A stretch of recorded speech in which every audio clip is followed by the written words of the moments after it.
Assalamualaikum warahmatullahi wabarakatuh. Allahu Akbar, Allahu Akbar, Allahu Akbar. Allahu Akbar, Allahu Akbar, Allahu Akbar. Allahu Akbar, Allahu Akbar, Allahu Akbar. Allahu Akbar kabira, walhamdulillahi katsira. وسبحان الله بكرة وأصيلا لا إله إلا الله والله أكبر الله أكبر ولله الحمد.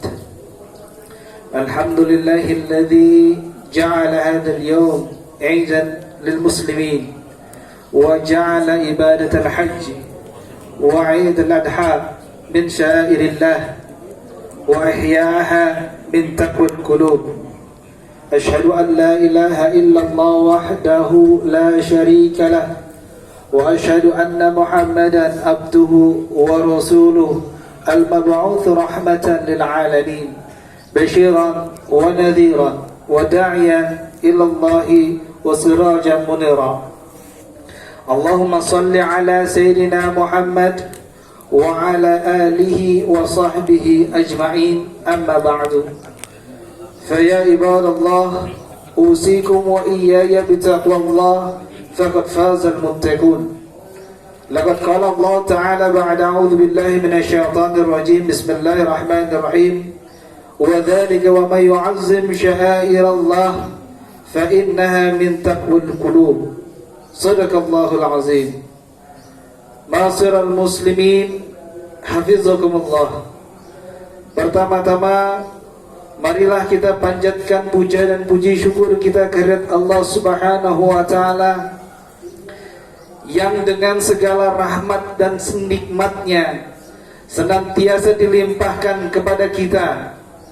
Kita masih alhamdulillah diberikan umur panjang sampai pada bulan terakhir tahun 1444 Hijriah ini, sehingga pada pagi hari ini tanggal 10 Zulhijjah kita diizinkan oleh Allah Subhanahu wa Ta'ala untuk merayakan Idul Adha dengan tenang, khidmat dan melaksanakan salat Id dengan khusyuk. Semoga seluruh amal ibadah kita diterima Allah Subhanahu wa Ta'ala. Amin ya rabbal alamin. Salam dan salam tidak lupa kita haturkan kepada baginda Nabi Muhammad SAW sebagai Nabi akhir zaman. Pada hari ini kita memohon dan bermunajat kepada Allah Subhanahu wa Ta'ala agar kelak di hari akhir nanti kita termasuk hamba-hamba yang diakui sebagai hamba Nabi Muhammad SAW. Amin ya rabbal alamin. Al-Khatib ingin mewasiatkan kepada diri Al-Khatib sendiri dan kepada jamaah sekalian, marilah kita sama-sama tingkatkan ketakwaan kita, keimanan kita dengan sebenar-benarnya takwa, yaitu dengan cara mengerjakan seluruh perintah Allah dan menjauhkan dari segala macam larangan Allah Subhanahu wa Ta'ala. Allahu Akbar, Allahu Akbar, Allahu Akbar walillahil hamd. Ma'asyiral muslimin hafizakumullah. Salah satu dari bulan-bulan yang dimuliakan Allah adalah bulan Zulhijjah, yang berarti bulan yang di dalamnya terdapat pelaksanaan haji, atau dalam bahasa kita sering disebut dengan bulan besar, karena di dalam bulan ini terdapat peristiwa besar. Kebesaran peristiwa itu ditandai dengan berkumpulnya jutaan umat Islam dari seluruh penjuru dunia di padang Arafah untuk melakukan ibadah wukuf sebagai bagian dari rangkaian ibadah haji. Para hujaj berkumpul dalam muktamar atau dalam kongres akbar untuk mendekatkan diri bersama-sama kepada Allah Subhanahu wa Ta'ala dalam rangka menyempurnakan rukun Islam. Bagi kita yang tidak melaksanakan haji, disunnahkan untuk berpuasa, karena puasa sunnah yang kita laksanakan itu dapat menghapus dosa-dosa kita tahun yang lalu dan tahun yang akan datang. Tetapi tidak hanya ibadah puasa yang sangat dianjurkan, bahkan ibadah apapun sangat dianjurkan dilaksanakan pada 10 hari pertama di bulan Zulhijjah. Ini misalnya ibadah sedekah, memperbanyak sholat dan lain sebagainya. Seperti sabda baginda Nabi Muhammad SAW, kama qala Rasulullah, wa ma min ayyam al-'amal salih fiha ahabbu ila Allah min hadhihi al-ayyam, yani ayyam Ashura. Qalu ya Rasulullah, wala jihad fi sabilillah? Qala wala jihad fi sabilillah illa rajulun kharaja bi nafsihi wa malihi falam yarji' min dhalika syai'.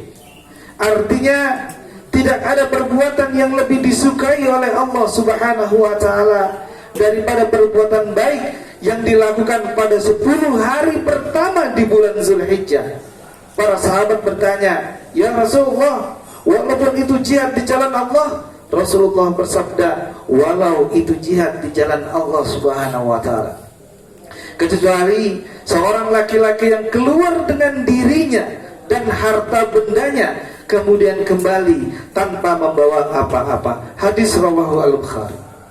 Kemudian pada tanggal 10 Zulhijjah, hari ini dan 3 hari berikutnya, tanggal 11, 12, 13 Zulhijjah, yang dikenal dengan hari tasyrik, kita merayakan dan berada dalam suasana Idul Adha atau Idul Kurban atau Idul Nahar, yang ditandai dengan penyembelihan hewan kurban seperti sapi dan kambing.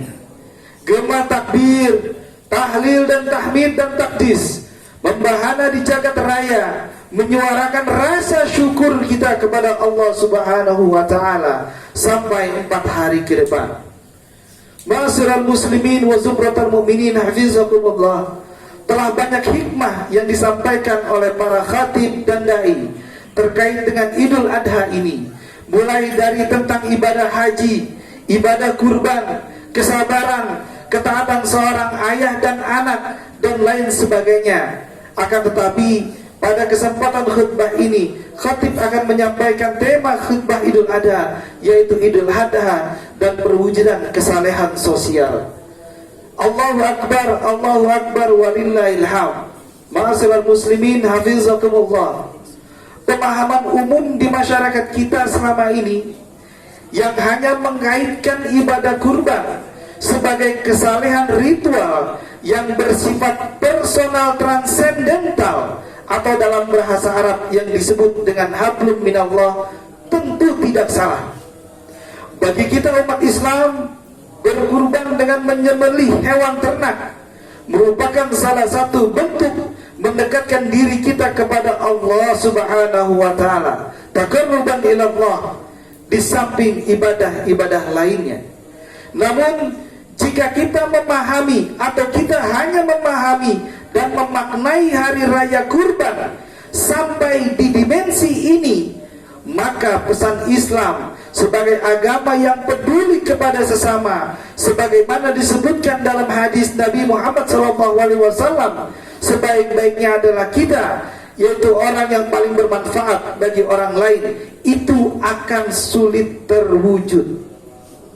Pada hakikatnya ibadah kurban secara implisit juga memiliki dimensi lain, yaitu dimensi kesolehan sosial yang bersifat komunal konkret, atau dalam bahasa Arab hablum minan nas.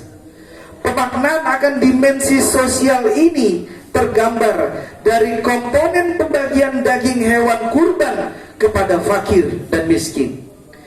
Di sini ditunjukkan untuk menimbulkan nuansa kepedulian kita kepada sesama. Sayangnya, pesan kedua ini tidak terlalu digarisbawahi oleh kebanyakan kaum muslimin. Barangkali kebanyakan kaum muslimin hanya terpaku pada pemberdayaan iman personal atau diri sendiri, seolah-olah untuk menjadi orang yang religius atau orang yang agamais sudah dirasa cukup baginya tanpa harus memperhatikan aspek-aspek Islam lainnya. Namun sebagaimana hadis di atas, bahwa sebaik-baiknya manusia adalah manusia yang bermanfaat bagi orang lain, maka pemberdayaan masyarakat menjadi sebuah kata kunci dalam hadis ini. Allahu Akbar, Allahu Akbar, Allahu Akbar, walillahil hamd.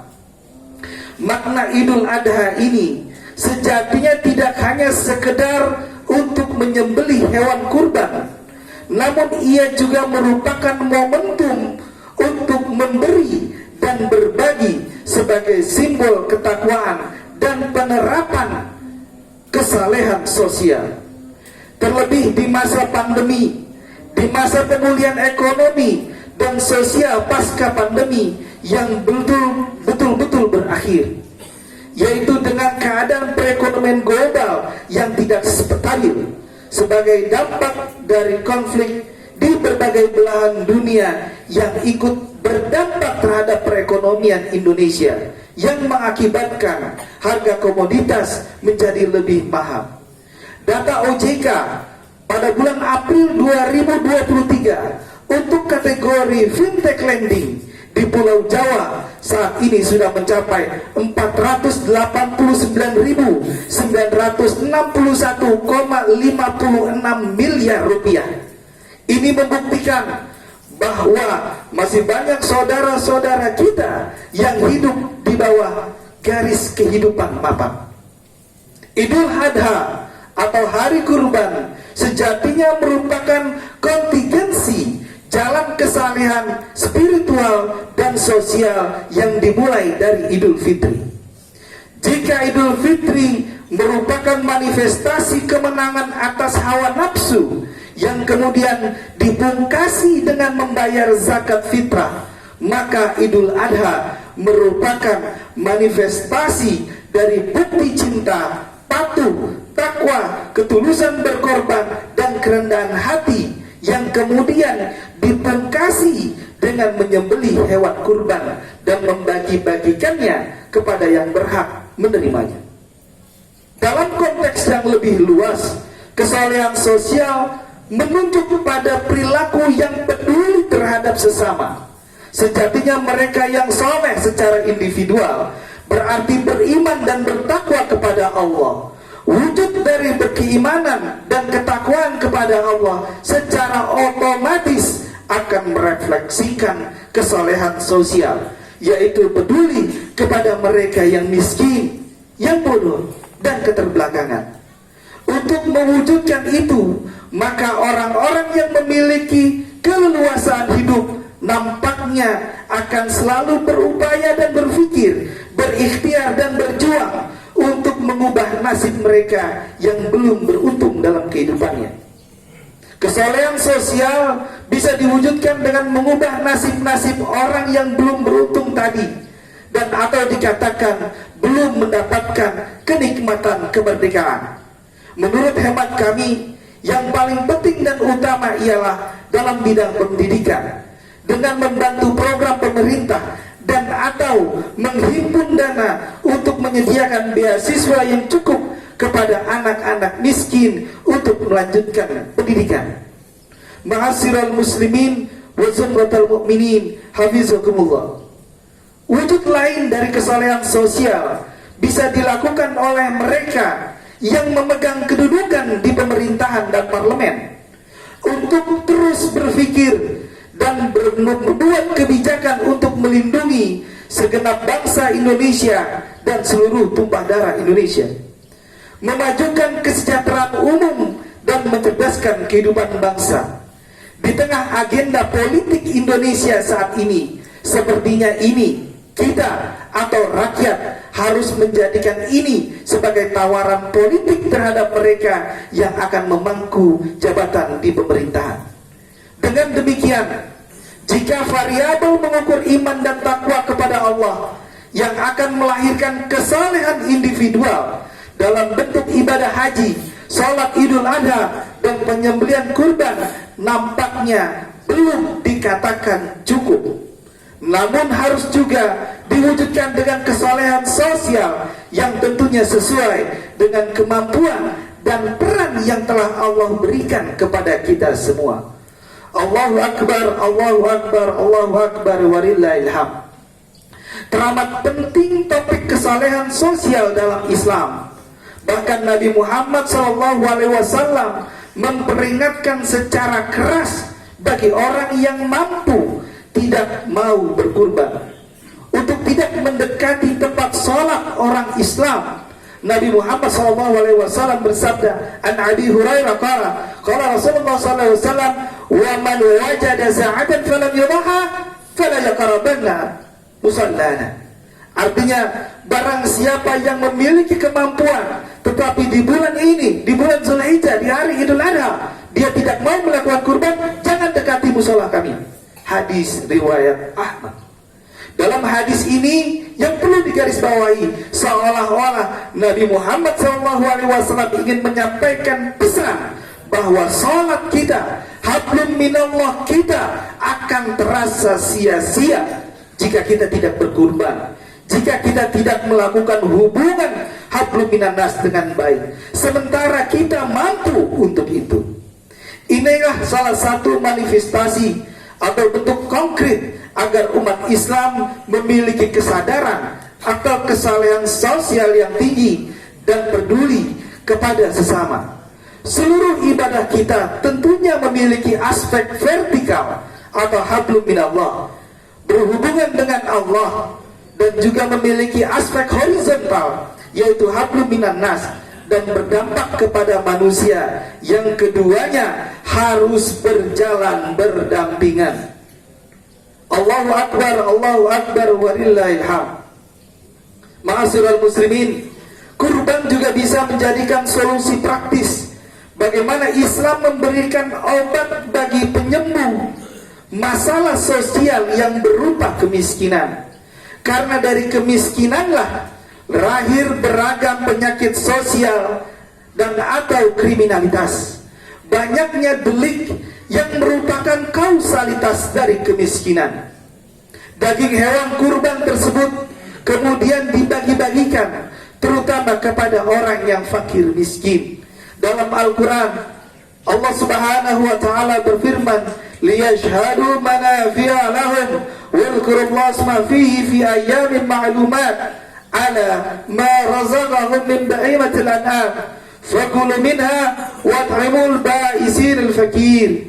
Artinya, makanlah sebagian darinya dan bagian lain berikanlah untuk dibagi-bagikan kepada orang yang sengsara lagi fakir. Ma'asyiral muslimin wa zumratal mu'minin hafizakumullah. Argumentasi barat yang menegaskan bahwa agama Islam memiliki konsep paganisme dengan memberikan hewan kurban sebagai sesembahan kepada Allah Subhanahu wa ta'ala telah dibantah Al-Quran, yang itu dengan statement bahwa Allah sebenarnya tidaklah menerima daging dan darah hewan kurban itu, namun ketakwaan dan niat ikhlas kitalah yang akan sampai kepada Allah, dan ia akan menjadi bekal amal soleh kita. Seperti Allah Subhanahu wa ta'ala berfirman, la yanallahu luhumuha wa la dimauha walakin yanalu taqwa minkum. Allah tidak menerima daging dan darah hewan yang kita sembelih, akan tetapi hanya menerima ketakwaan. Allahu Akbar, walillahil hamd. Begitu besar ganjaran pahala bagi orang yang berkurban, sampai-sampai baginda Nabi Muhammad SAW mengatakan bahwa seperti dalam sabdanya, An Zaid bin Arqam, qala ashab Rasulullah SAW, ya Rasulullah, wa ma hadhil adahi? Qala sunnatu abikum Ibrahim. Qalu fama lana fiha ya Rasulullah? Qalu bikulli sya'aratin hasanah. Qalu fasuf ya Rasulullah? Qala bikulli sya'aratin minas suf hasanah. Artinya sahabat bertanya, ya Rasulullah, apakah kurban itu? Rasulullah menjawab, ini bagian daripada sunnah ayahmu Nabi Ibrahim alaihissalam. Lalu mereka bertanya lagi, apa yang kami peroleh dari kurban itu? Beliau menjawab, pada setiap helai bulunya terdapat kebaikan. Hadis riwayat Ahmad dan Ibnu Majah. Allahu Akbar, walillahil hamd.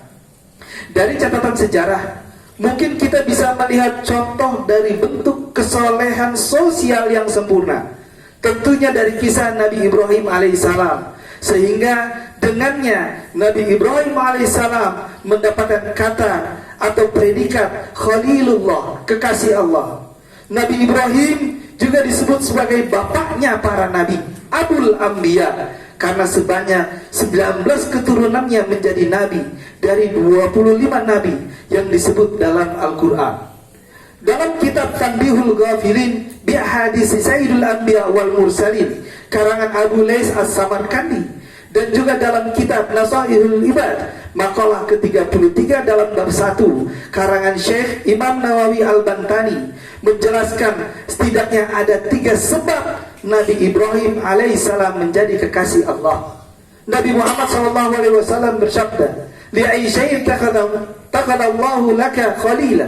Qala bi thalathati asya' ikhtarta amra Allah ta'ala 'ala amrin ghairi wa ma ihtamtu bima kafala Allah 'alayya wa ma ta'ashaitu wa ma taghataitu illa ma dhaif. Suatu ketika Nabi Ibrahim alaihissalam pernah ditanya, apa sebabnya Allah subhanahu wa ta'ala menjadikanmu kekasihnya? Nabi Ibrahim alaihissalam menjawab, karena 3 perkara. Yaitu pertama, aku selalu mengutamakan perintah Allah di atas perintah-perintah lainnya. Yang kedua, aku tidak pernah mengkhawatirkan rezeki yang telah ditanggung oleh Allah subhanahu wa ta'ala terhadapku. Yang ketiga, aku tidak akan pernah makan di sore hari maupun di pagi hari kecuali bersama tamu atau orang lain. Dari makalah ini atau hadis ini, maka akan tergambar pattern sebagai berikut. Yang pertama, personal transendental atau hablum minallah harus bersifat absolut dan tidak dijadikan sebagai mainframe kehidupan kita atau kehidupan manusia. Yang kedua, berpegang teguh pada qada dan qadar. Ridho adalah sikap yang mengikuti hati sebagai pusatnya, di mana hati telah dijaga di bulan Idul Fitri, di bulan Ramadan, dan hati yang terlepas dari hegemoni material dunia. Yang ketiga, kesolehan sosial yang bersifat komunal konkret atau hablum minan nas, dengan kata aku tidak makan di sore maupun di pagi hari kecuali bersama tamu, bisa diimplementasikan secara totalitas dalam kehidupan kita atau manusia. Allahu Akbar walillahil hamd. Semoga khutbah yang singkat ini bermanfaat dan dalam mendorong peningkatan kualitas dan kuantitas amal soleh ritual kita dalam melaksanakan seluruh segmen ibadah, serta mendorong penguatan kepekaan kesolehan sosial kita berupa kepedulian, perhatian, solusi, kebijakan, dan aksi nyata kepada mereka-mereka yang membutuhkan. Barakallahu li wa lakum fil Qur'anil azim wa nafa'ani wa iyyakum bima fihi minal ayati wa dzikril hakim. Aqulu qawli hadza wa astaghfirullah li wa lakum wa lisairil muslimin fastaghfiruhu innahu huwal ghafurur rahim. Allahu akbar, Allahu akbar, Allahu akbar. Allahu akbar, Allahu akbar, Allahu akbar. Allahu akbar walillahil hamd. Wa subhanallahi bukratan wa asila. La ilaha illallah wallahu akbar. Allahu akbar walillahil hamd. Alhamdulillah ala ihsani wa syukru lahu ala taufiqih wa imtinanih. Wa asyhadu an la ilaha illallah wahdahu la syarika lah. وأشهد أن سيدنا محمدا عبده ورسوله الداعي إلى رضوانه. اللهم صل على محمد وعلى آل محمد وبارك على محمد وعلى آل محمد كما صليت وباركت على إبراهيم وعلى آل إبراهيم إنك حميد مجيد. اللهم اغفر للمسلمين والمسلمات والمؤمنين والمؤمنات الأحياء منهم والأموات إنك سميع قريب مجيب دعوات يا قاضي الحاجات ويا كافي الرحمات ربنا اغفر لنا ولإخواننا الذين سبقونا بالإيمان ولا تجعل في قلوبنا غلا للذين آمنوا ربنا إنك أنت الرؤوف الرحيم اللهم آمن في أوطاننا وأصلح أئمتنا وولاة أمورنا واجعل ولايتنا في من خافك واتقاك واتبع رضاك يا رب العالمين اللهم وفق ولي أمرنا لهداك واجعل عمله في رضاك وارزقه البطانة الصالحة الناخصة يا رب العالمين ربنا آتنا في الدنيا حسنة وفي الآخرة حسنة وقنا عذاب النار وصلى الله على نبينا وسيدنا محمد وعلى آله وصحبه والحمد لله رب العالمين. Assalamualaikum warahmatullahi wabarakatuh.